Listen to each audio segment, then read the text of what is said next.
আসসালামু আলাইকুম। আমন্ত্রণ রইল আজকের রেসিপিটি দেখার জন্য। আশা করছি কাছে দূরে সবাই অনেক বেশি ভালো আছেন। সামনেই পয়লা বৈশাখ স্পেশাল দুটো ভর্তা রেসিপি করব। মিষ্টি কুমড়ার ভর্তা ঠিক এভাবে করলে অনেক বেশি সুস্বাদু হয়ে যায়। এবং কাঁচা কলার ভর্তা, এটা কিন্তু আমরা অনেকেই পছন্দ করি না, কিন্তু কাঁচা কলা খেতে অনেক বেশি মজাদার হয়ে যাবে যদি এইভাবে করে ভর্তাটা করেন। একেবারেই শেষে আমি একটা উপাদান যোগ করব, আর তার জন্যই কিন্তু কাঁচকলার ভর্তাটা অনেক বেশি স্পেশাল হয়ে যাবে। তো 1 বাটি পরিমাণ মিষ্টি কুমড়ো আমি ভালোভাবে কেটে ধুয়ে পরিষ্কার করে প্যানে সামান্য তেল দিয়ে ভেজে নেব। আধা চা চামচ হলুদের গুঁড়ো, আধা চা চামচ লবণ এবং সামান্য শুকনো মরিচের গুঁড়ো দিয়ে নেড়ে ভেজে নিতে হবে। এখানে কিন্তু জড়ো করে রাখার কোনো দরকার নেই, এভাবে ছড়িয়ে ছড়িয়ে দিতে হবে। এবং মিষ্টি কুমড়ো থেকে যে পানিটুকু উঠবে সে পানিতেই ভাজা ভাজা হয়ে যাবে এবং সিদ্ধও হয়ে যাবে। আমি 5 থেকে 7 মিনিট সময় আমি ঢেকে রেখেছিলাম এবং আবারও খুলে ছড়িয়ে ছড়িয়ে দিয়েছিলাম। খুব বেশি সিদ্ধ করার দরকার নেই, তাহলে কিন্তু এটা খেতে ভালো লাগবে না। আর অনেকে আবার সিদ্ধ করেও কিন্তু এই ভর্তাটা তৈরি করে, তবে আমার কাছে ভেজে ভর্তাটা তৈরি করতে অনেক বেশি ভালো লাগে। এবং পেঁয়াজ কুচিটা আমি সামান্য সময় তেলের মধ্যে ভেজে নেড়ে নেব। মরিচ কুচিও দিয়ে দিলাম এবং কিছু আস্ত রসুন দিয়ে দিলাম। এখন নেড়ে নিতে হবে এবং উঠিয়ে নেব। খুব বেশি লাল করে ভাজবো না, হালকা লাল হয়ে যাওয়ার পর আমরা উঠিয়ে নেব এবং মিষ্টি কুমড়াটা ম্যাশড করে নেব। যে কোনো ম্যাশার দিয়ে কিন্তু মিষ্টি কুমড়াটা একটু ঠান্ডা হওয়ার পর ম্যাশড করে নিতে পারেন।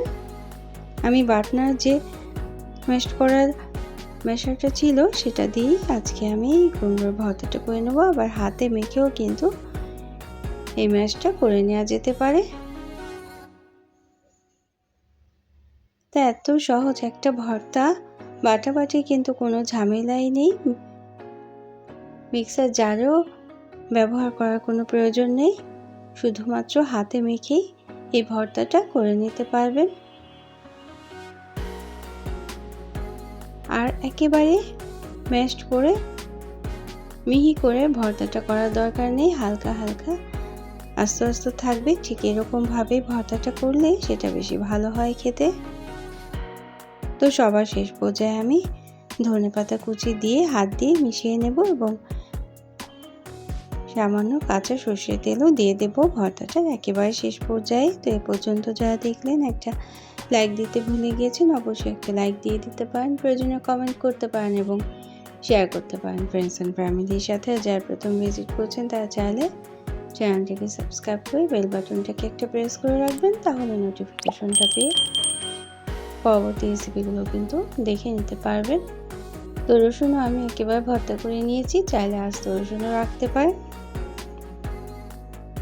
তো দেখতে থাকুন কিভাবে ভর্তাটা আমি পরিবেশন করি। এবং মাঝে মাঝে কিন্তু মাংস যখন খেতে একেবারে ভালো লাগে না, ঠিক তখনই এই ধরনের ভর্তা করতে অনেক বেশি ভালো লাগে। আর মিষ্টি কুমড়ার ভর্তা ছোটরাও অনেক বেশি পছন্দ করবে, যেহেতু হালকা হালকা মিষ্টি থাকে এই জন্য।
দুটো কাঁচকলা নিয়ে নিয়েছি এবং পানিটা ফুটে ওঠার পর পানিতে সিদ্ধ করে নেব। কাঁচকলাটা আমরা যেভাবে সিদ্ধ করি ঠিক সেভাবে করেই 10 থেকে 15 মিনিট সময় নিয়ে সিদ্ধ করে নেওয়ার পর এটা যে স্কিনটা থাকে সেটা আমরা ছাড়িয়ে নেব।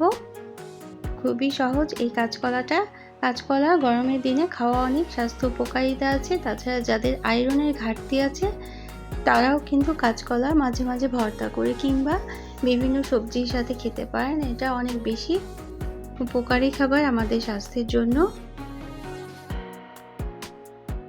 তো আমি আজকে ম্যাশড করে নিইনি, এভাবে গ্রেট করে নিয়েছি ভর্তাটা করার জন্য এবং কাঁচা পেঁয়াজ কাঁচা মরিচ দিয়েই আমি আজকে ভর্তাটা করব।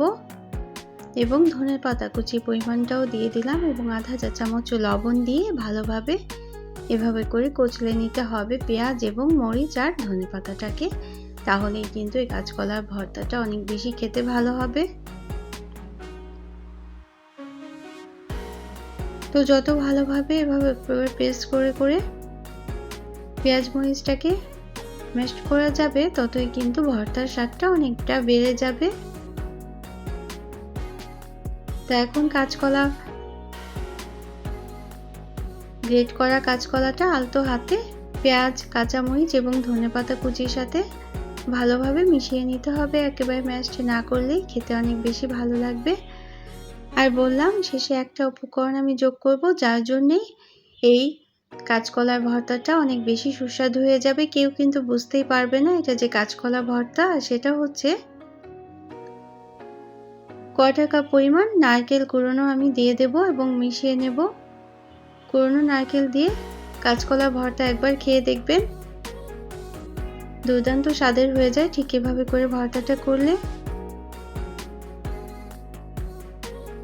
তো আমার আজকে দুটো ভর্তা রেসিপি কেমন লাগলো অবশ্যই কিন্তু কমেন্ট করে জানাতে পারেন। এবং পয়লা বৈশাখে টেবিলে আমরা এই ধরনের ভর্তা রাখতেই পারি। বাঙালিয়ানা খাবার সবসময় কিন্তু পরিবেশন করলে সবাই অনেক বেশি চমৎকৃত হয়ে যায়, অনেক বেশি ভালো লাগে।